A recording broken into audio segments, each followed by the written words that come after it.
Hello everyone, welcome back to another Happy Pod, the real another Happy Pod, because I am back from the dead. My name is Nathan. As always, I'm joined by my lovely co-host who did betray me, but his name is Lawrence. Hello, good day, good evening, and welcome to you, sir. Good evening, good welcome, good stuff. Oh, how did I betray you? What happened there? Don't worry about it, just tell people what this show is. It is a podcast where we talk about movies, TV shows, anything else, pop culture, anything we want to talk about, but we keep it a little bit more positive, or at least we try to. We do try to. Sometimes it's more difficult with some movies than others, and well, we'll see. So Didn't want to give away your position. So you betrayed me, Lawrence, as I alluded to mere seconds ago, by kicking me off last week's podcast. Oh, come on. And instead replacing me last minute with Beth Taylor,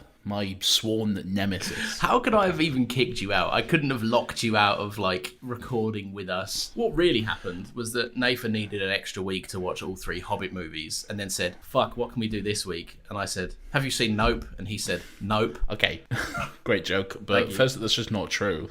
I didn't need an extra week to watch the movies. You did? No, I was moving. Yeah, but so you needed an extra week. I don't care about the reasons, Nathan. Well, okay, yes, I guess I did, but because not just out of laziness, like you're making it sound. No, I didn't imply that. If that's how you've chosen to interpret that, then that's on you. I never said that. Do you have a funny little question? Play the theme.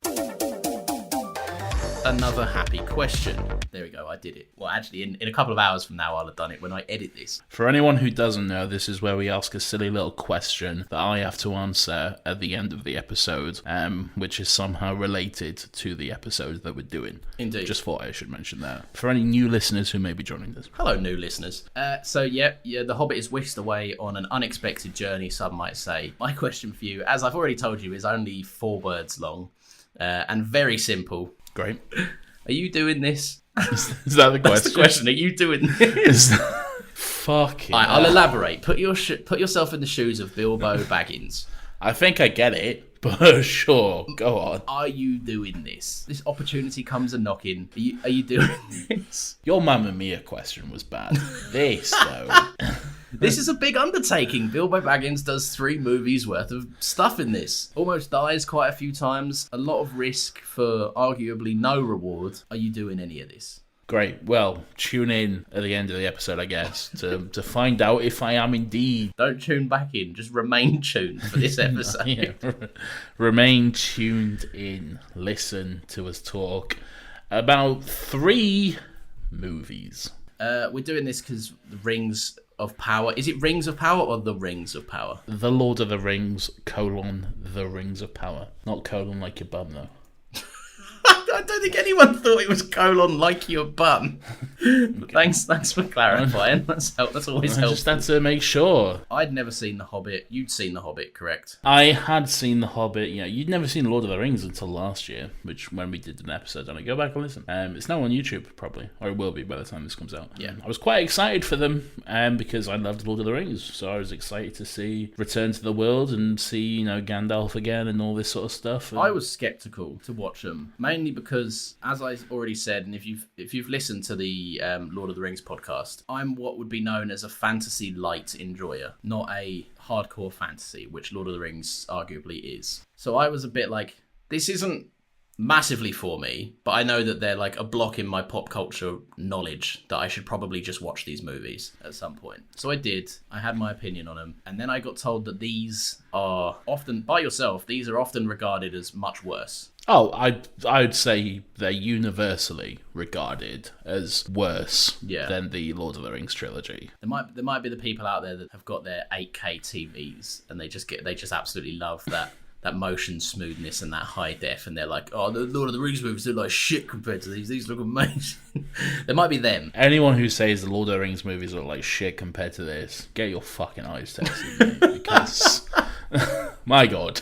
Yeah, I agree. I will say, though, just going off your fantasy light comment, I'm watching a lot of fantasy stuff at the moment. House of the Dragon is on. Matt Smith, Doctor Who is riding a dragon. Obviously, The Rings of Power is started on Amazon. I've been watching this. I'm probably going to rewatch The Lord of the Rings as well. So there's a lot of fantasy in my life at the moment. Yeah. And I will say, it is, after so long of Game of Thrones and now House of the Dragon, it is very nice to be back in a fantasy world that is fantasy, Right, and that it yeah. can be a little unrealistic and doesn't feel the need to just draw you back down to earth every 2 seconds by some northern man going, "What the fuck are you doing, cunt?" like that. So Nathan, did your dad just enter the podcast studio? my dad sounds nothing like that. He's not that northern at all. But yeah, it's nice to actually enjoy some fantasy. I know what you mean, because like that was something we spoke about quite a lot on the Lord of the Rings podcast. Certain fantasy, especially like HBO fantasy and stuff like that, they're very concerned with making a fantasy thing, but also selling it to an accessible audience. Therefore, it's fantasy but grounded and gritty. No elements of it feel truly fantastical. They might reference, the gods. What do the gods think about this? But that's really as much as they do. A dragon is about as fantastical as they get. Yeah. Really. They're not having like trolls and wizards and little cavemen and all this sort of stuff. Yeah. So Who's this for anyway? You've seen Game of Thrones. You know what we're saying. So we're returning to the Tolkien world. I'll start off by saying I don't flat out dislike these movies. Okay. There's certain moments throughout, not necessarily the trilogy, but throughout some of the movies, which I think are really good. There's really moments of gold throughout it all. Yeah. Problem is, I'm sure you know, because you've been doing Caravan recently as well, but it's too bloated, because it was supposed to be 2 movies, then they had to like pull another one out of their ass to make it a trilogy. Yeah. So it's very bloated. And there's too much story for a book that's like, 100 pages or whatever, not that long at all. Yeah. To squeeze 3 fucking 3-hour movies out of that one book. Were those runtimes mandated because the Lord of the Rings were 3 hours as well? I probably, yeah. I don't know for a fact. It's easier to sell them as like epics, isn't it? Yeah, exactly. Which this very much does try to emulate. In terms of the trilogy as a whole, I think there's one movie in here that's fine, if a little boring. There's one movie here that's pretty good. I actually quite enjoy it. And then there's one that is fucking borderline unwatchable. Damn, okay. My God, I hate one of these movies so fucking much. I'm of the opinion that 2 of these are boring, and one of them is a good time, but deeply flawed. I could probably agree with that if our good time one is the same one, but we'll see. It opens with The Hobbit, An Unexpected Journey. Was this 2012? This was 2012, yeah. Let's get it out of the way. It looks like hammered wank. It looks shit. I've spoken many times on this podcast. I'm not someone to harp on about CG and all that sort of stuff. I don't care most of the time. I'm quite happy for filmmakers to do more accessible and new ways to create media. Not with this though. This looks fucking shit. Why are you bothering to film in New Zealand, where you had all the great locations of The Lord of the Rings and you had those great sweeping shots? Just the stunning place on Earth. Exactly, just to then shoot in a fucking warehouse on a green screen. Because it's pointless. It's like going to McDonald's for a fucking salad. It doesn't make any sense. Peter Jackson's from there, so maybe it's cheaper or something. I don't know. But I just don't see the point of going to film in New Zealand. I don't think cost was the concern of this anyway. No, it cost so much money and it made so much money, so they're fine with all that sort of stuff. Imagine the version of The Hobbit that's filmed entirely in Atlanta for the tax break and filming costs. Like, there's just a grassy field. There would have been no difference, though. There would be the only difference would have been Hobbiton, because that's pretty much the only thing that was filmed on an actual location instead of...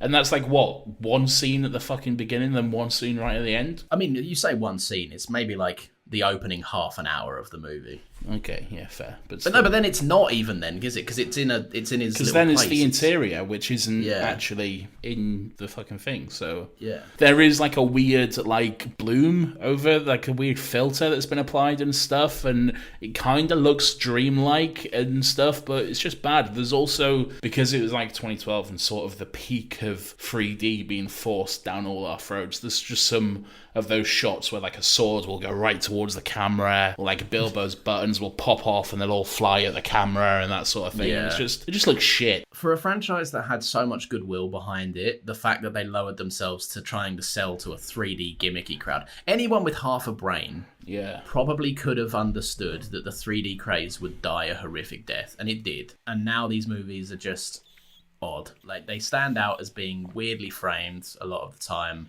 shot in a way that is just so, not like inaccessible, but clearly purposeful for a purpose that most people don't have access to anymore. It's just weird. I don't think any of it is necessarily Peter Jackson's fault either. I think a lot of... No, probably not. I think a lot of this is demand from the studio. From what I understand, Peter Jackson didn't even want to do these movies for the longest time, and he was kind of like strung into it by Warner. There was something to do with Guillermo del Toro, who was going to do it.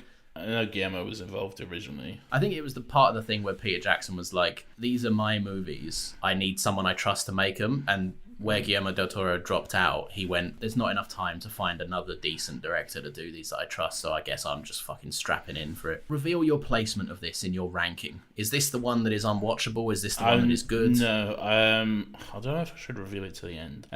Okay, no, this is the one that is kind of okay, if a little boring. Yeah, I think that pretty much that, yeah. Not a lot happens.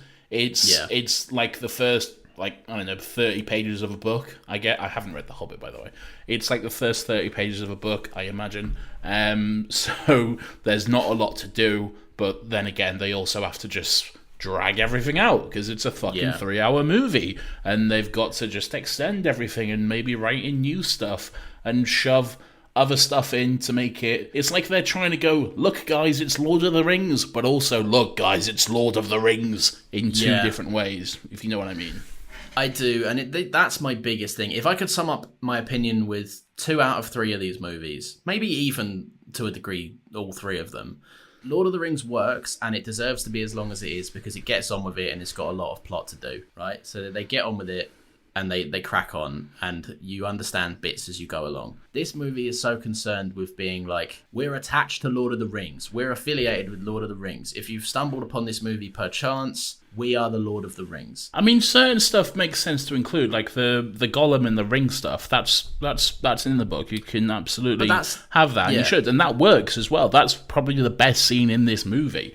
But it's like all the stuff and this kind of deals more into the other movies, but just when it's shit like fucking, Sauron returning and Gandalf going off and doing all that investigating and the darkness coming back, I'm just like, get rid of it. You don't need any of that. Just fucking put it off to the side. About it is it's done at the expense of actually progressing any of the new characters. Like, there's a million fucking dwarves in this. I know one of their names, and it's because he's the main one. So there's Thorin Oakenshield. He's the one I know. Dwalin, Balin, Philly, Killy, Gloin, Oin, Biffa, Bomber, Bofa. Was talking drunk, right? He's gone fucking. So there's Thorin, he's the one that's important, and then the rest of them are, I don't know, Biggle, Boggle, Boo, Bar, fucking Bum. It's fantasy. It's fantasy names. But like they rhyme with each other. Then they go in pairs, so they always walk in that order. One of them's called Boo and goes, "Fuck, where's Bar? I need to be standing next to him." The one thing you should know about Tolkien stuff: everything rhymes. They're all singing all the time. It's practically a musical universe, so just don't worry about it. Let's go into it. What do you think about the dwarves? You said there's like a million of them, and most of them are pretty forgettable. Yeah, I think that's it. They're mostly pretty forgettable. I like them in a chorus. I like them when they're having fun hijinks, doing the washing up, and they're all bouncing plates off of their beards and whatever the fuck they're doing. They're at their best when they're background characters having a laugh. You know they are the main characters of the movie, though, don't you? And that's the problem I have with the movie. Most of them do nothing. Most of them are there and the worst thing is they're not even like cannon fodder. They don't do anything. They're just in the background of a lot of shots while Thorin and Bilbo and Gandalf have a chat. There's an old one that talks every now and again for some wisdom, and he's there to sprout wisdom when Gandalf is off screen. He's like, I need to be the old guy that's wise here. So he just fills those boots. All Richard Armitage does in these movies is brood while Dwalin tells a story about his past. It's very true. I think he's got some stuff in the third one. He does some bits. Yeah, he does, but this one especially is very accurate. Yeah, he's just brooding for the entire movie, just looking off into the middle distance while he's like, I could follow that man as my king throughout the whole movie. And it's just like, are we doing this again? And it probably doesn't even happen that much, but it just feels like it's just always going on. I don't know. There's something about Thorin where for most of it he's just doing the same. It's just all very monotone kind of, and just one note from him. Really, he doesn't do a whole lot. Like he'll just brood for most of the time, and then he'll walk dramatically with his sword out, and then he'll have a little scrap, and then that's it, and then he'll die, I guess. Spoiler alert. Yeah, he does. Oh, I've got notes about that. Trust me. But there is a little bit more to him, and I'll save that for a little bit later though, because I want to bring something up to you, but I'll save that for a little bit though. I've got a note, and I actually told you about this already. It grew on me throughout, and I understand it's the fantasy element of it, but I've just got a note that says, having a conversation with Gandalf would make me furious. Just in terms of how you have it. Like, imagine if we were on this podcast, you're trying to get, a conversation out of me, and you went, "Good morning, Lawrence," and I went, "Is it a good morning, Nathan?" And you went, "Yeah, anyway, let's talk about this." And I went, "Well, for me, my morning has been somewhat this, so how would you know my morning's good? Are you telling me it's a good morning, or are you wishing me a good morning?" Well, first of all, if you did talk about that, we wouldn't be doing a podcast, so... because we wouldn't even be mates. So. No, yeah. But that's what I'm saying. So he doesn't always talk like that, though. But that's what I'm saying. It's why bother then? Are you just being a dick in that moment? Not really. I think it's just a fun little Gandalf being, mystical sort of thing. There he is, crazy old Gandalf. He's a little kooky old man. An incredibly wise man being needlessly vague again. Off he goes. Yeah, off he goes.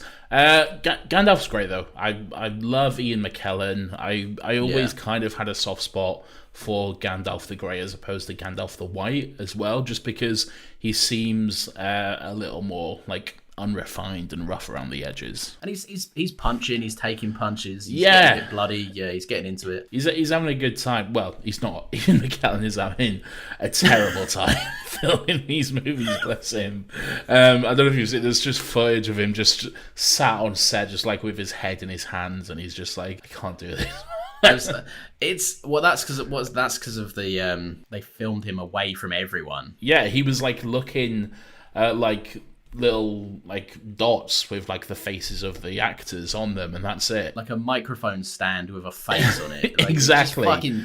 Just in a big green void as well. Of a choice to make, that's a bizarre one, because you're kneecapping one of the greatest actors of a generation. Like, he's so good, and you're making it so much harder for him, needlessly as well. Yeah. I mean, I'm not being funny. Yeah, I understand the framing thing. You're the king of scale, Peter Jackson, but you can just shoot upwards. You can just shoot in clever ways and create the illusion of scale. Better yet, don't shoot in 3D. Fuck it. Yeah, no one wants it. It's bad. What studio was this again? Who does these? Warner. Ah, there's a fucking surprise. Yeah. That's a fucking shock, isn't it? Yeah. Oh my gosh, what do you mean Warner Brothers kneecap the creative director in this process? That doesn't sound like them. No, at all. No chance. Oh God, I'd love to say I was surprised at that, but I just wasn't. I'll tell you what, I like Martin Freeman a lot. I think he's really well cast as Bilbo. I know you got some weird hatred for Martin Freeman for some reason. I can back it up. I can say why. But I like him, and I think what he does well is that kind of reluctant and sort of grumpy, but not grumpy mean, just, oh, fine, I'll go along with it sort of thing. He does that quite well, and I think he's really good as Bilbo. But you hate him, so let's see why. I will concede that as the movies went on, I preferred him more and more in the role. Okay. I did. And by the end of it, it's a damn good performance. He's good as Bilbo. He's arguably one of the best things about these three movies. Agreed. One of the saving graces. My thing is not Hobbit focused. It's Martin Freeman focused. Okay. Which is he lands in the pit of actors that get work for playing roles that are themselves. But he's good at doing it, though. Yeah, and that's fine. But it's just one of them where, like, I feel like they can ride on the coattails of oh, but that's good for the character. Yeah, it is, like, once in a blue moon. But is it good for every character they play? No. I just think as an actor, he's good. He's a good actor. He's both good and not good, because he can do masterful things, give very subtle, nuanced performances if he's allowed to do his Martin Freeman shtick. When he's not, it doesn't work. And in this, especially in the first one, for me at least, it's very hard to shake the feeling that, oh, here's Sherlock's mate in a wig with big feet. Like I said, as the movies go on, I completely concede that that's wrong. That, in the kindest way possible, get over it. Because that very much seems like a you problem. Then yeah. I mean, than it is. Anything else. Because I think the like, I know what you mean about the Martin Freeman shtick and stuff, because he does kind of play the same role most of the time. To me, that's fine because he's good at that role, and I think that sort of character lends itself well to Bilbo. All the stuff at the beginning when the dwarfs were showing up and he didn't have a clue what was going on. He was just getting more and more pissed off and stuff. That all works quite well to Bilbo. He's someone who likes his home comforts. He doesn't want to leave his home. He likes his life how it is. As someone who recently moved into his own castle, I relate to that. I like the comfort of my home. I heard you've got a no admittance sign on your new castle door as well. I do. No wizard allowed in this castle. But yeah, no, he's relatable in that sense, and he is, I personally, a great character.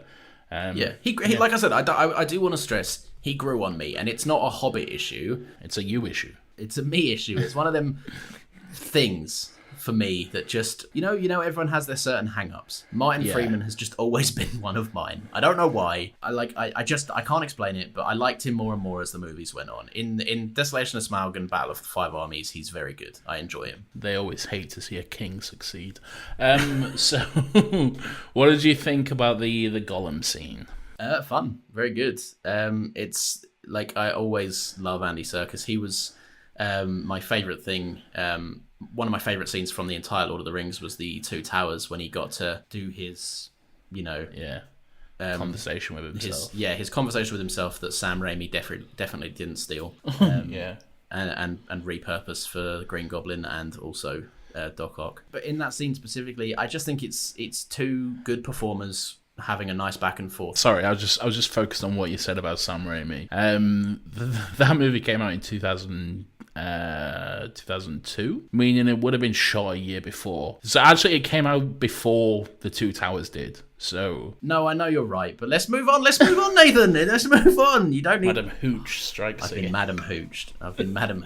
I'd imagine, like, as actors, these are the kind of scenes that you'd love to see, especially in big movies like this that will guarantee attention. Two entities having a chat, and having a layered chat that means a lot of things, a lot of subtext going on, and it's centered around, like, a fun piece. Like, it's centered around the game of riddles, so it's a nice, like, way to play around as an actor. And also, what I think is the key to it and why it works so well is knowing to not outstay its welcome. It doesn't then carry on and then Gollum sticks around for the rest of the movie because everyone likes Gollum. It's just that one scene, then it's over. It's done. Yeah. There's no more Gollum. Unlike a lot of other things in this trilogy that just keep popping up, so it just happens to keep being there. Yeah, surprisingly, restraint shown on that.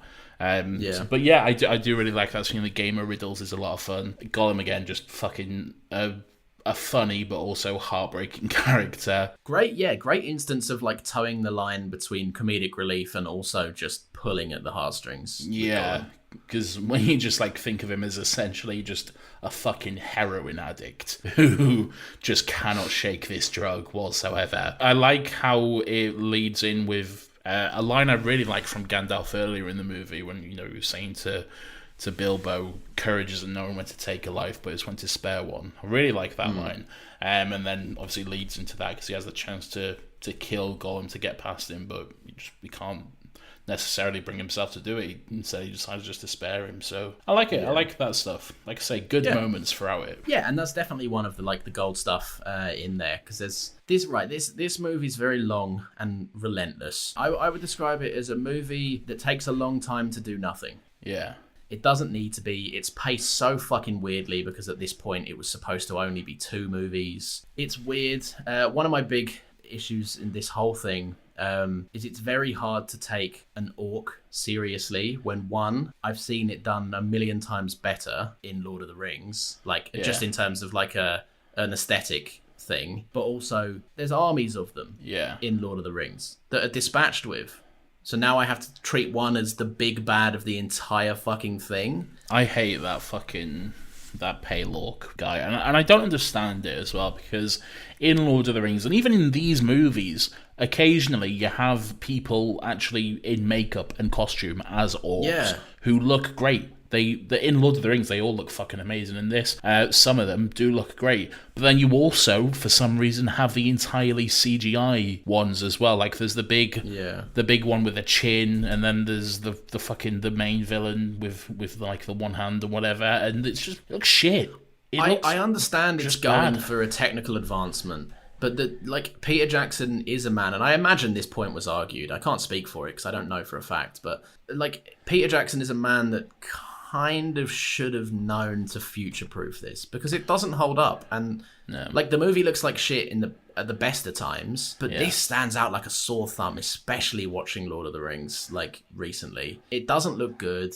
As a villain, it's nothing. It's not there's nothing to it. It's just purely there as here's a bad guy that Thorin fought once, and he's an orc because people remember the orcs, right? Do you guys remember the orcs? Because this is Lord of the Rings. It's bollocks. It's hard to give a shit about Thorin's arc because it's so centered around this guy who I don't give a fuck about. And a movie I don't necessarily always agree with it, but there are some instances where movies live and die by the villain that holds up the hero, and Thorin's not particularly a big hero, and this guy is a shit villain. So, what the fuck? One last point I'll make on the first movie is, and this is not really related to anything, but just a quick note I have here, which I found a little funny. The dwarves don't look like dwarves, not all of them anyway. The hot one just looks like a little man. I don't know why I think this, but I actually Googled at one point, is this actor? I found the actor's name. I searched the cast, I found the actor's name,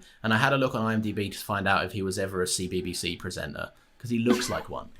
What, Aidan Turner? Yeah, he looks like a Barney Prank Patrol type of guy. Do you know what I mean? It's the short black hair, and I can imagine a little stubbly beard. He's got a winning smile that is very... He's got very long black hair in The Hobbit, though. Yeah, but I know that's not going to be his hair. Maybe, I guess. I don't think he was, but he strikes me as a guy that's just he looks weirdly out of place. I don't know why. Maybe it is just that he's too handsome. Yeah, he is. He doesn't look like a dwarf to me at all. He is literally just a man who they just shrunk down in After Effects or whatever. Did you also forget at points that they were dwarfs? So when they'd be next to a human, you'd suddenly go... Because obviously, the hobbits are small, the dwarves are small, and Gandalf just fucking frequently pieces out of this movie. He just dips. Yeah, he just dips throughout this entire trilogy for no reason. But then every now and again, they meet a regular-sized person, and they're all looking up, and I'm going, why are they staring at the fucking ceiling? Oh, they're dwarves, aren't they? Yeah. Because everyone's a fucking dwarf in this, and when, what is it, when everyone's fucking small, no one is. They're just, that's the size. Anyway, that's enough on this one. Here's my first note on the Desolation of Smaug. Is the fact that the movie's called The Desolation of Smaug, and Smaug doesn't desolate anything in the entire fucking movie. Neither is desolated. I'll put this out there. I fucking hate this one. Ooh, interesting. This is the epitome of what I don't like about these movies. Do you want me to go into it, or do you want to reveal where you are? No, go into it. Go into it. The first 2 hours of this movie, and I had a conversation with Ben, and I said, I caught myself saying the opening 2 hours of this movie, and then I stopped myself and said, firstly, the fact that there is an opening 2 hours of this movie is a problem in itself. Yeah, that's right. fair. A lot of movies can get in and get done by that point. The opening 2 hours of this movie are fucking needless. Okay. In what respect? There's virtually no work done to progress the mainline plot. They just go all around Middle-earth, doing fuck all, learning fuck all, and then by the time they finally get to the dragon, there's half an hour left of it. And the promise of this movie is served as a cliffhanger to get people back in the opening weekend sales for the next movie, just because, like, I can't explain it. The 2 hours of this movie is not what the movie is, or at least not what it's promised to be. It's too much elves, right? Why are you making all the elves come out of nowhere to fight when half of the dwarves they're defending don't have fucking personalities? Why don't you let them do some fights? They're in a fucking log flume having a scrap. Why? Like, right, that's a fantasy dumb moment. You can check me on that. It's 2 hours of setup, and the payoff is a cliffhanger that isn't resolved. And then when it's resolved, don't even get me started about how fucking stupid it is. Like, it's fucking... This movie, it's just... and it pisses me off because the dwarves relentlessly get captured, and then they're like, Bilbo's shit at this. Then they get captured, Bilbo saves them, and it's a situation where they have to be quiet, but they're like, hey guys, look, it's Bilbo! Bilbo's gonna save us, let's go! And Bilbo's like, shut the fuck up. Then they get out of it, and they're like, you're still shit at what you do, Bilbo. I'll be honest, I watched this movie in 2 sittings. I tried to watch it all last night, and I couldn't. I turned it off, and I just went to bed in a bad mood. I woke up this morning and went, maybe I'm a little bit happier about it this time. I watched it, I went, oh no, I'm not. There are nuggets of gold, and I'll get to the nuggets of gold, but where are you with this? Just to stop me having a fucking heart I was attack. gonna say, I was just enjoying sitting back and just... I felt like you needed that. Do you know what? I did. Nathan, where are you at with this before I actually die? You're not gonna like it. Oh, fuck. Is this the one? Is this the good one? This is my favourite of the trilogy. Oh, Nathan! This is the one that I enjoy the most. Don't get me wrong. Most of what you're saying, I can see where you're coming from. I wouldn't necessarily say I agree with it, but I can definitely see some of the points that you're making. Elves. All right, convince me. I'm curious. Alright, we just had a whole fucking 3-hour movie of nothing but the same dwarf copy and pasted over and over again, doing pretty much nothing apart from running through a cave and then climbing a tree, and then that's pretty much it, really. And occasionally they sang a song too. That's pretty much it. Mix it up, throw in some elves. It's a change of pace. It's something different than just seeing the same characters. So yeah, we've got Legolas back. Don't get me wrong, he looks like fucking shit, okay? Right, but he's back. I don't want to interject because I do want to hear where you're going with this. But I know that they de-aged Orlando Bloom to make him look younger. They tried to. And that's the thing. They tried to. So it's so apparent that something was done, but he just looks like regular 45-year-old whatever Orlando Bloom. He looks like shit. And it doesn't help that there's also another character in this movie who looks more like Orlando Bloom than Orlando Bloom does. Oh, fuck, yeah, that is a good point, actually. Yeah, Luke Evans looks fucking identical to, like, Will Turner in the Pirates of the Caribbean movies. Yeah. So it really doesn't help that you've got a younger actor who just looks better. Not to jump down that rabbit hole too far, I am all for just letting people suspend disbelief. He looks older, so what? Just let him look older. Ian Holm looked older, fucking Gandalf looked older. It's more, I think it's more the fact that, like, he's not supposed to age. Yeah, but he does. But he does because he's a human being and this isn't real. Like, we know that. Just let him not age because it looks infinitely less distracting than what you're doing. Yeah, I know. I agree, but... And his contact lenses look fucking ridiculous. He looks stupid. His contact lenses always look ridiculous, to be fair. And but they're at least they look like they're on a normal face. So yeah, I like the elves. I really like Tariel. I like Evangeline Lilly as as Tariel. I will say it is a little weird. Lord of the Rings Tolkien progressivism strikes once again, because the only female character in this series is the one whose arc revolves about being in love with with a guy. But still, I like it. They're cute together, and she has some really good moments as a character as well. She's not just one though; she can hold her own in a fight, and she's multi-skilled and faceted as well. So I do like that character quite a lot. It's weird that Lee Pace is younger than Orlando Bloom, and he's like, I'm your dad. So that's weird. Yeah, and also noticeably younger when you see them in the same scene together. Point of controversy, though, this seems to be a scene that you hated the most, and I know why you hated it, because you're Lawrence and you can't stand anything that's even remotely comedic, but the GoPro barrel sequence, I love that scene. It's so shut up. It's so fucking dumb, but I love it. It's a good bit of fun in a movie that's 3 hours long and already too bloated as a whole trilogy. So let's have a moment to just have a laugh. I'm good with that. He's bouncing all over the place, and then he pulls his fucking arms through the barrel, and he's just twirling around like a fucking Beyblade. It's great. Counterpoint, I am not above a fun sequence. Right? Okay. I know sometimes my opinions have led that to not ring true. I'm not above a good sequence, but wouldn't it be wild? Wouldn't it be wild in this movie that costs so much money and has so bloated of a runtime that we incorporated some fun stuff into, I don't know, the stuff that propels the plot? Let's not grind to a halt to have a log flume sequence. I don't think it is grinding to a halt. I think it is also progressing the story, because they're escaping from the fucking elf. They're escaping from a detour they made as a plot point to be like, the hey, whole look, thing. it's some elves. Lord of the Rings is a series of detours, one after the other. That's how you have a fucking quest and adventure. Yeah, but stuff happens when they detour in Lord of the Rings. They go somewhere to get like an advantage. Stuff happens here. You just don't like the stuff that happens. Look, maybe you're right, but it just, after by this point, maybe like 4 hours of very little happening, I was just like, this isn't fun for me. This isn't fun.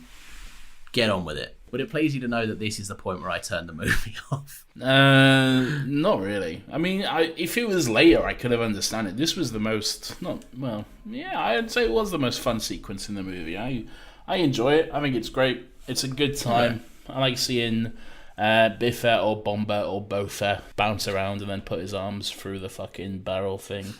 It's good. It's a good fun time. When they get to Lake Town, if you would have switched it off there, I'd have been like, yeah, understandable, because boring as fuck once they get to Lake Town. There's a weird Welsh family who keep doing my head in. Luke Evans' kids also going, da, fuck off. No, dude, man. You know when you can tell when someone isn't from a part of the country that would say that? Like, for example, if I said my da, it sounds weird. Yeah, it does. But I reckon you could get away with it. No, I don't think so. No? Da is like, it's more, it's very Welsh, but also more like West Country. The point being that classically trained child actors, just get them to say dad. Just because they can't, they cannot pull it off. Stephen Fry doesn't need to be here. Neither does his weird little servant, who I fucking despise that character. Get rid of them. Don't need it at all. He is enraging because he doesn't. The thing that fucks me off about him is it like I don't think that every side character. The little bitch, the little Stephen Fry's little fucking gimp. I am aware that not every side character needs to have an arc or a point and blah blah blah. Some people can just be there for comedic purposes. But one, he's not funny, and two, he doesn't do anything. Yeah. He just is in important scenes to make a joke, and then at the end of it, he's like dressed up in a corset, and like his gold like makes the shape of boobs, and it's like, isn't this fun? And it's like, no. He's a slimy character who is there purely to extend the runtime, really, which is not a good thing at all. Get rid of that character. You don't need it at all. Get rid of most of the Lake Town stuff. Because I'll agree with you there, mostly boring, that sort of stuff. But then, when we get to Erebor, when we get to the mountain, then that's where we have the gold, I reckon, and literally and metaphorically, because there's a lot of gold in that mountain. Smaug, okay? great. To me, anyway, Good stuff. personally, fucking great. Benedict Cumberbatch does a really good job. They even fucking made it look like him somehow. I don't know if that's so intentional or just Benedict Cumberbatch has a weird face. No, I think he did, like, you can see the footage of him, like, recording it. He's got, like, the dots and everything, so they did motion capture. Okay. So I definitely think it's intentional. Yeah. But yeah, it's funny that the dragon just looks like Benedict Cumberbatch. But it's great. That whole sequence is great. It's weird that it's the third sequence in these series of movies where you have Bilbo talking his way out of a situation with an enemy, but all of those scenes have been good, in my opinion. They've been the best things so far. Yeah. Isn't it interesting when you allow two talented actors to have a conversation that isn't nonsense? It's good. I did kind of like, and I don't know if, like, I'd imagine the design wasn't, like, purposely done this way, but I quite enjoyed how Martin Freeman is just trying to have a conversation, but every time Smaug even breathes, it just becomes one of those, like, arcade penny slots that, like, pushes more pennies forward. And he's just like, I'm trying to fucking stand up and also talk to a dragon and also steal something and also not die.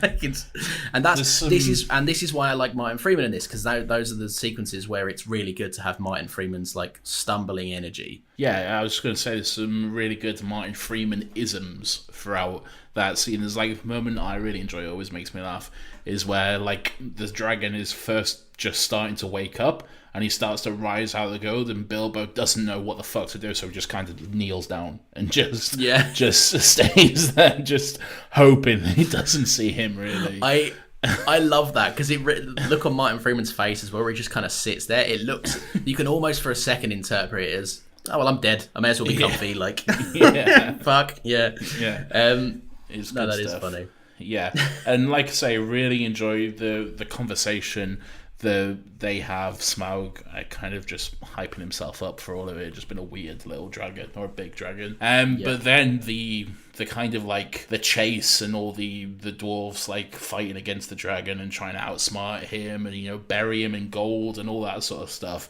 That's all fun. I like all of that. I like a good romp there. I really like a concept of an arena, basically the setting of the, like, not even just a fight, but, like, the setting of a sequence being entirely dependent on, like, an environmental challenge. Like, not only is he there to do something, he's also got to, like, step his enormous clumsy hobbit feet and not make any noise in a room that every single sound makes a fucking large ricochet of noise. That's really interesting, cool stuff, and it makes you feel tense. It does. But then I like the fact that the dwarves then have the home field advantage, really, when it comes to everything going on with the dragons, because that's their home. They know it inside and out. They know how it works. Like, they can activate all the, like, engineer and schmelting shit and all that sort of stuff, and they know where the carts go and the little secret tunnels and all that sort of stuff. So they can, like, work their way around it, while Smaug just kind of has to, like, break through and stumble and all this sort of shit. So it reminded me of, you know, in like a video game where you have the boss fight where you need to lure the boss somewhere so that something can fall on him. And then you do that 3 times and then you get the quick time animation.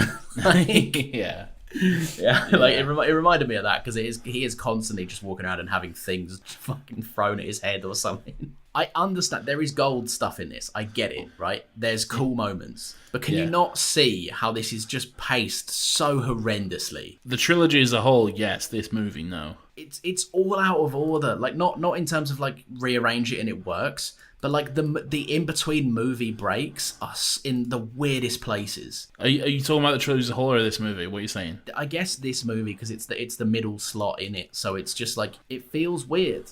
Like, and it also feels like a big build up for the next movie, and then the next movie comes along and it's dealt with in 12 minutes. That's another little pretentious thing I did. I wrote how many minutes in it was until Smaug died, and it was 12 minutes. So you know how angry and filled with rage and pedantic you are about this movie. Well, get fucking ready. I make no excuses that the next movie is not exactly a banger. Borderline unwatchable. Okay, it's my favourite of the 3.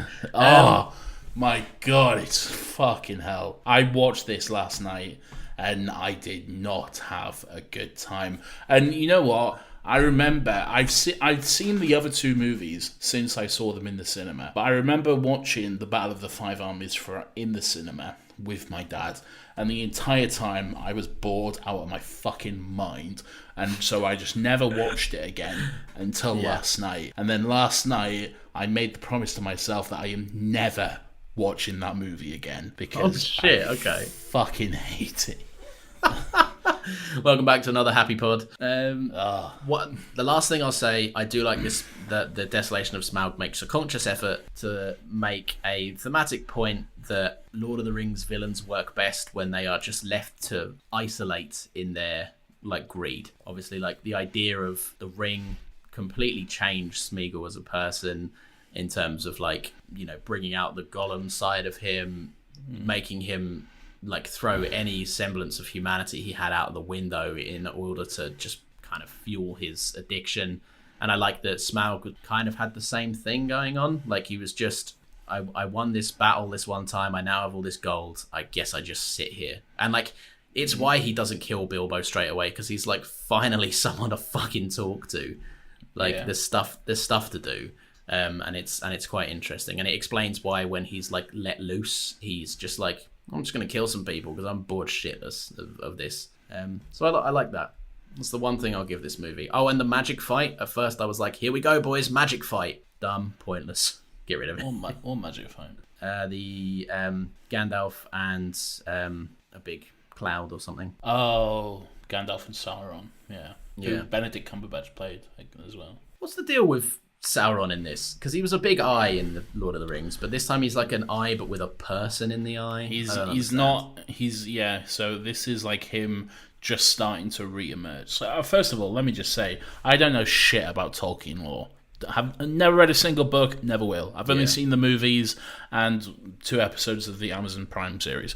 That's my fucking knowledge. But from what I understand, this is Sauron just returning to Middle-earth and gaining his power again. I think when Galadriel does that thing in the next movie and then like throws him back towards Mordor, I think that's him then taking the form of the Eye. But I don't know. Basically, he's there for... I'm almost certain he's not in the actual Hobbit book. Almost fucking certain. Having never read it. But I'd put a good amount of money to say none of that. I'd hedge a large bet considering it just seemed tacked on. And if it is in the book, then I'd imagine they didn't do the source material justice, because he literally just goes, I'm here, and then gets Hadoukened into the Lord of the Rings trilogy. It's just there for Gandalf and Doctor Who to run about, have a little fun, and be ready to say, look, here is Lord of the Rings. That's all it is. I have one brief note on Sylvester McCoy, and then we'll move on. It's just that while his character is pointless, I think he fits in the world nicely. He's having a lot of fun. Yeah. I like him. I like Radagast. He's a fun little character. Oh, one last thing on the Desolation of Smaug. Very weird cut from Smaug flying towards Lake Town, saying, I am fire, I am death. Cue Ed Sheeran. Wait, isn't it? It doesn't cut straight to that though. It's like Martin Freeman say, "What have we done?" Oh yeah, it's I am fire, I am death. Martin Freeman, what have we done? Dramatic cut to not even fade to black, cut to black, smash cut to black. 2 seconds of silence. Oh, misty eye of the mountain. Ding, ding, ding, ding, ding. What I love about Icy Fire as a song is it's pretty much all just generic. At one specific moment, he mentions the line of Durin. And it's just so like, imagine the mums out there, they're like, I don't know what that means, but I like it. It's got a nice vibe to it, a nice feel. But yeah, all right. The Hobbit, the Battle of Five Armies, my favourite, but I feel like Nathan is about to implode before he can tell me what he hates. Please tell me, why is it your favourite? What was it about this of the 3 movies? What was it about this one that you decided that you liked the best? Put simply, stuff happens. And it's shorter. Does it though? we will get there. I know where you're going. Doesn't fucking feel shorter. First of all, to me, I don't think a fucking breeze. I don't think anything happens in this movie. But please continue. Right. Firstly, when I say it's my favourite, That's not high praise. I believe it is the shiniest of three shits. I get you. I like in this movie, firstly, Martin Freeman is doing God's work in this. It's the best he's been in all of these movies. He's very good in this. For audio listeners out there, as it's the only way we present this podcast, Nathan just raised his eyebrows and pulled a grimace. Look, I think stuff happens in this. It's the only movie where I can see Thorin as a character that I can somewhat at least want to care about. I don't think it lands it at all. A big battle happens. It doesn't hold a candle to any other battle in the entire franchise, but at least it's something happening. The one thing I do like is the kind of conflict, and Ben made a point of this earlier on the phone call. It's a kind of conflict that I think is somewhat interesting in a moral character completely falling to not like a dark side, but completely being succumbed by a negative influence that affects them in a way that allows them to not act within the character that we've grown to know. I think that's interesting. I also think there's a great moral dilemma in terms of hiding out in their kind of sieged castle that they've just taken back is the wrong thing to do, but also the right thing to do when it comes to protecting the line of Durin, because there's 3 of them left and not for long is what I'll say. I like that conundrum. I like that Bilbo is able to be the hero of the franchise by barely lifting a sword, and you have all of these people that owe their lives to him because he just made, like, for once he was the person that put down the sword and went, I don't want to watch people get slaughtered needlessly. I'm going to put myself directly in harm's way and almost certainly get myself killed, and very almost does get killed, just to put an end to this stupidity of men that think they're entitled to castles or gold, or just the sheer dumbness of it all. So I guess that's what I like. I would agree on those points if it wasn't all bundled up in a movie where absolutely nothing happens for 3 hours and it's the biggest pile of dog shit that has ever been put on screen. And I'm being pedantic and facetious there because it's not. I've seen worse movies, but just because it's so fresh in my mind and because I had such a bad time watching it last night, it is currently to me the biggest piece of dog shit. This movie, okay, and I remember feeling the exact same way about it when I saw it in the cinema. And again, haven't read the book, know fuck all about Tolkien lore, whatever, only going off what I know from the movies and shit, okay? But if you end a movie where you have a fucking huge dragon flying off towards a town which he's going to burn and destroy, and you leave that on a cliffhanger, you're saying, get fucking ready for the next one, because we've got the big bad of the franchise here. It's a huge fucking dragon. We're going to have a movie where we have to rally everyone together and somehow You've been patient for 2 hours of Desolation of Smaug. Exactly. Get hyped for the dragon. We let you down, but we're going to bring it back. Lawrence just sat through a fucking GoPro barrel sequence, but now get ready, because we're going to pay it off and you're going to see the biggest fight of everyone against the big fucking dragon, and then he dies within 5 fucking minutes. He dies before the main title of the movie comes on screen. And then I remember in the cinema seeing that and being, what the fuck, alright? And I know what people will say to that. I know that people will say, well, that's how it is in the book, you know, he's not the main villain, he's not the big bad or whatever, that's just how it is. If you're doing a fucking 3-hour movies, you're already adding in and extending shit, okay? You can make the fucking dragon last a little longer than 5 fucking minutes. Yeah. I hate this movie so much. This is like, I mean, I completely agree. I completely sympathise. I think I was even angrier than you're presenting now when I watched it. I honestly put it on and went, there wasn't a lot of, desolation in the last one. There wasn't a lot of Smaug either, but what I saw I liked. At least it ended with him destroying a city. Can't wait to... I went into it immediately. I finished Desolation. I put on Battle of 5 Armies. I went straight in. Went, can't wait for this. Literally 12 minutes later, I went, are you taking the fucking piss? Was that it? Yeah.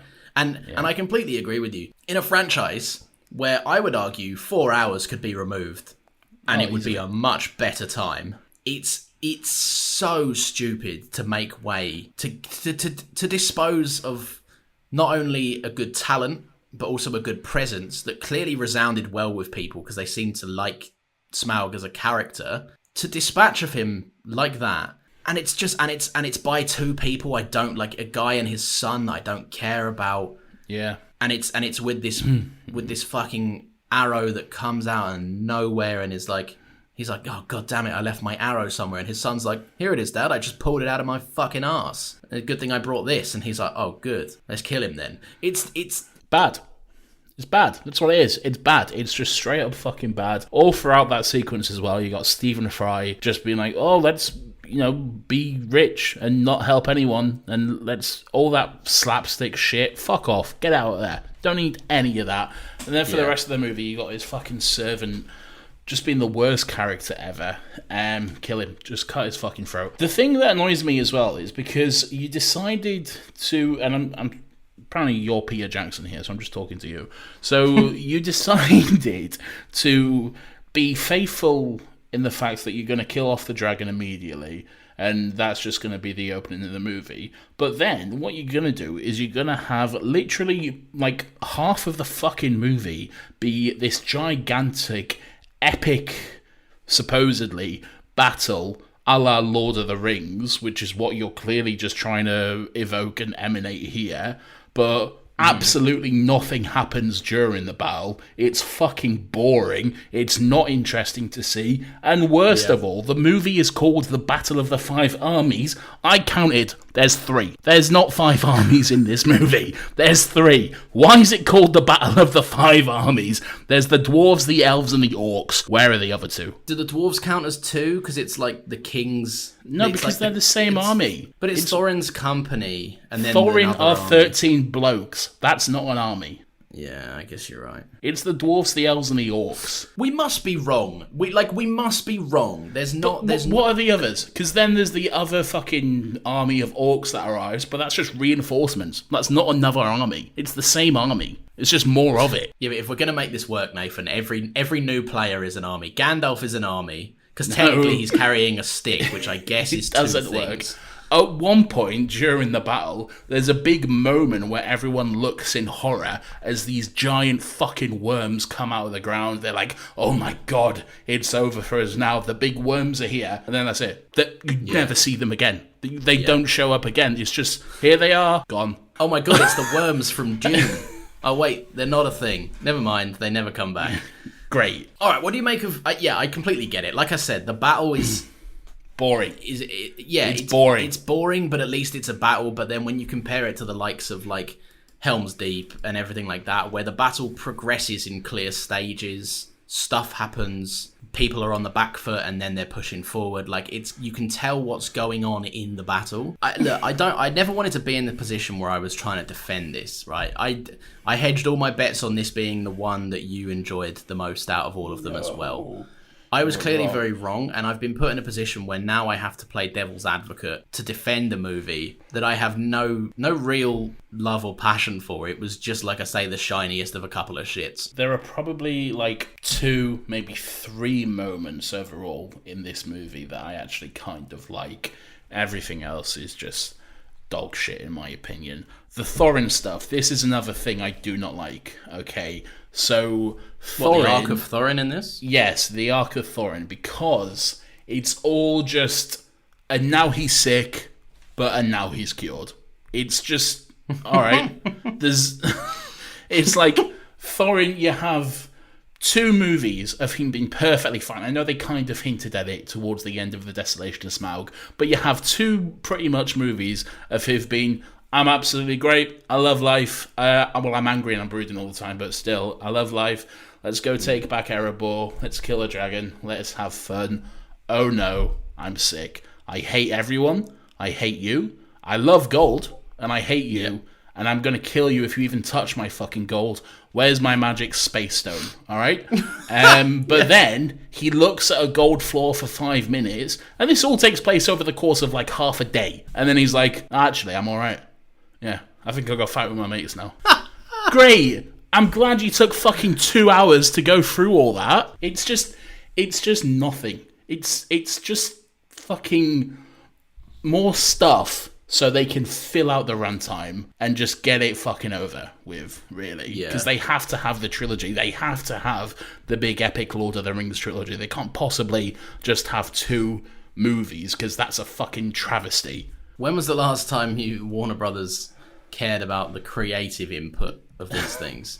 They saw the sales for Unexpected Journey and Desolation, and which were probably extremely impressive, and then went, wow, we could probably squeeze a third one in these, couldn't we? So I said earlier, how's Peter Jackson? Is he dead yet? No. Well, he can pump another one out then, can't he? Fuck him. He can do the Silmarillion or whatever it's called. So I teased earlier, and even a little bit earlier in the week to you as well, that there's something with Thorin that I wanted to talk about, and I wanted to see if you picked up on it. Was this the theme if I picked up on something? Yes, so I just, not necessarily a theme, just like a little thread. To me, is very prevalent and very matter of fact in this movie, but I also recognise I have a bias, so I want to see where you are with it, and if you noticed anything remotely like it at all. And what I'm talking about here is, to me...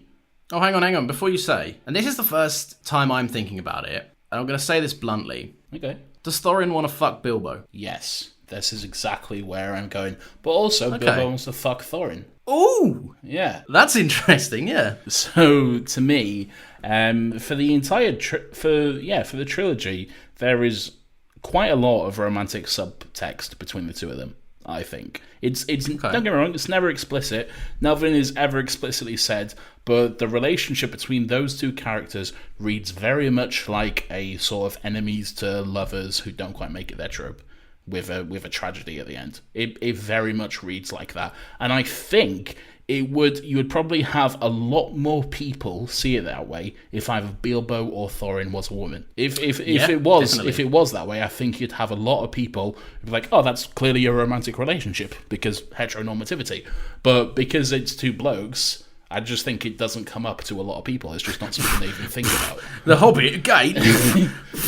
No, not gay. You're gay. You're gay. You're thinking about it. You must be gay. You can't have gays in a fantasy world. Come on now. I completely... Do you know what? It's interesting. It's the only thing, Nathan, you need to understand. Your comment here is the only thing I wish to learn more about these movies. You need to understand it's the only plot point that if it's a thing and if it was thought up, basically, virtually, right, hang on. Subtext exists. It exists. If you perceived it, it has value. It has merit. Yeah. There's a video on YouTube which is called Thorin and Bilbo Being Stupidly in Love for 5 minutes straight. So clearly I'm not the only one who thinks this, all right? Which is good to know, vindication and all that. The thing that sells it for me is, like I say, the subtext is there kind of from the beginning. Like, you know, they kind of like have an understanding and agreement towards the end of the first movie. The second movie is them getting closer together. Thorin always seems to look pretty proud of Bilbo and stuff throughout that movie with all like his achievements and shit.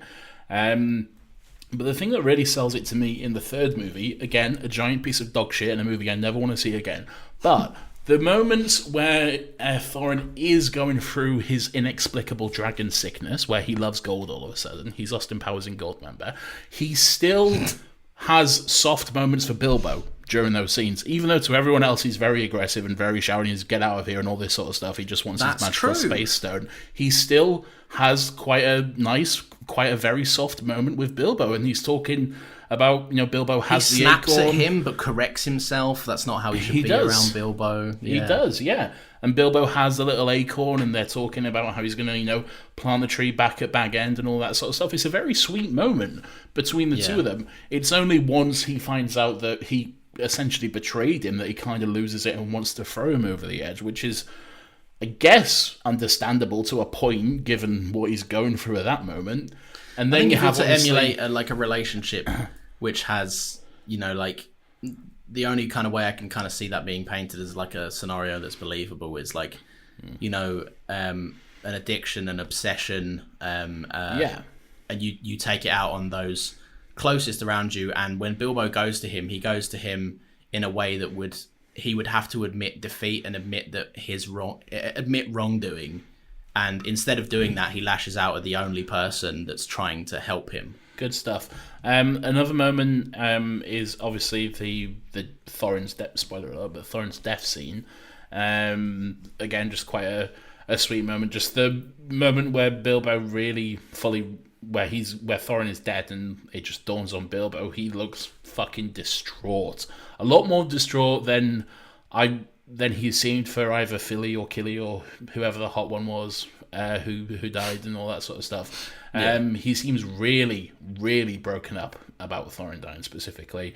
Then there's the moment where he's getting ready to leave Erebor, and he's talking to Dwalin, and they have the little moment talking about Thorin, and then he says something along the lines of like, to me he was, but he can't say it. He never finishes that thought. He never actually says like what Thorin was. He just like has a moment of like, huh, and then walks off.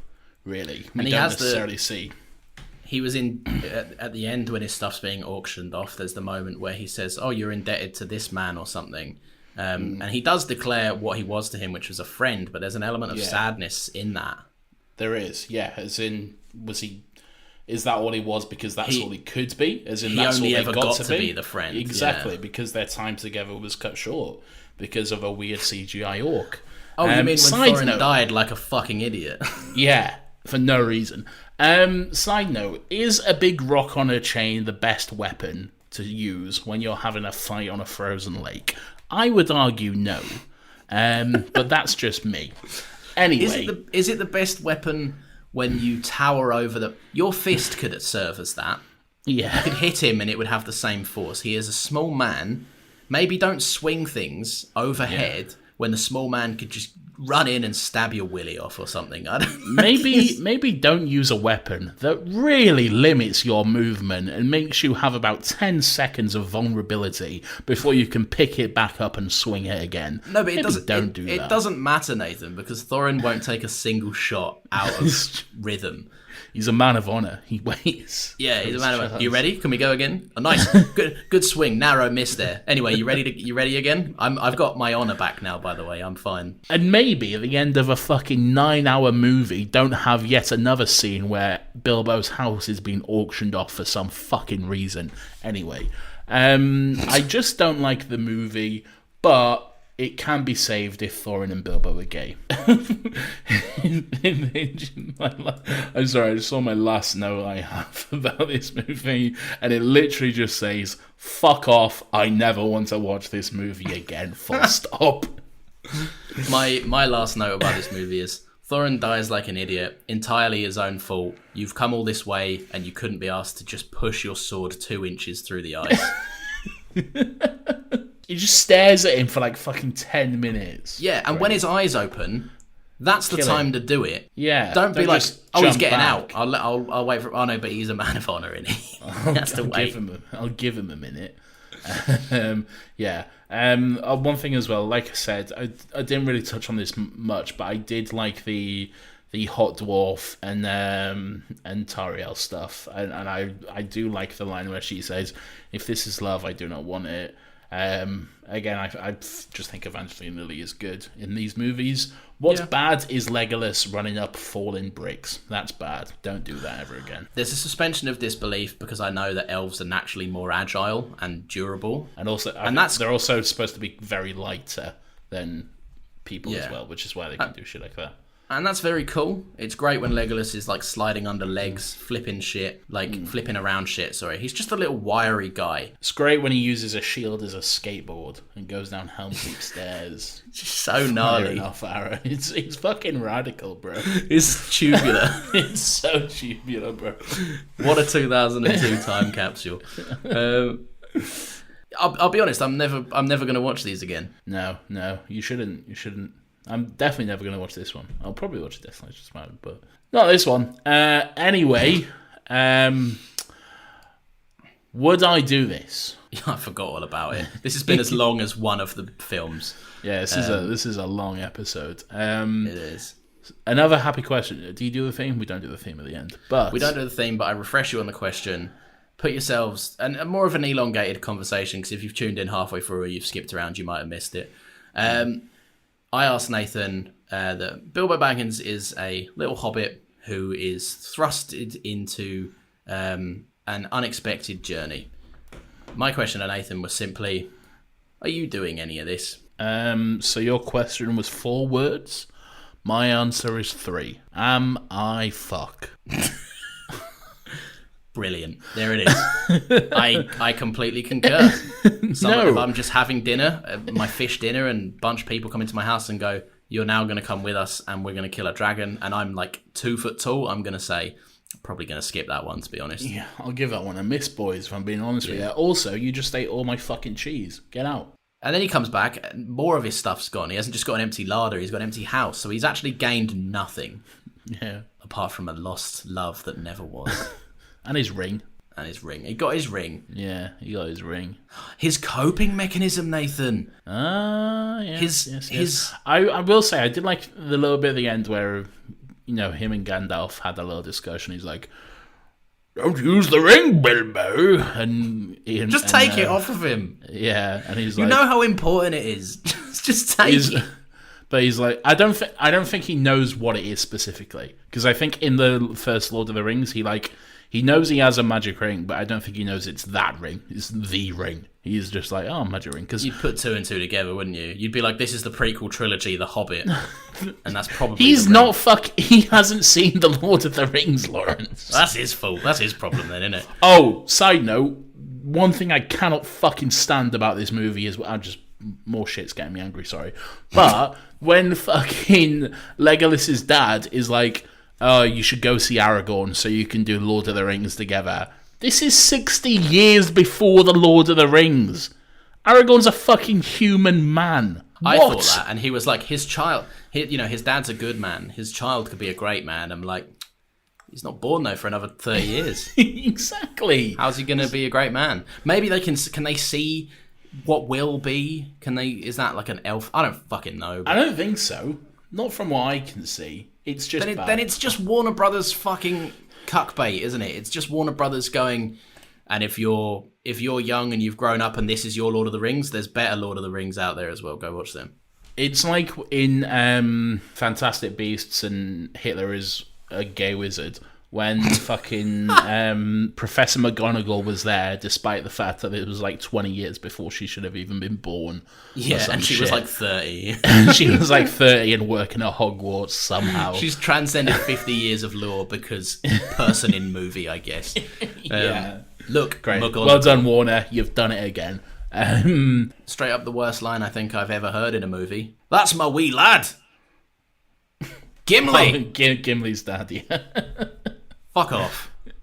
Just fuck off. No, but they're going to be friends, Lawrence. They're going to be the best I don't care. Fuck off. Fuck, I don't fuck off with it. Bit of fun. I like it. No, bit of fun. Not a bit of fun. If you didn't like, bit of fun. Go check out fucking Thingy Face. But that one makes more logical sense. Yeah, it makes logical sense.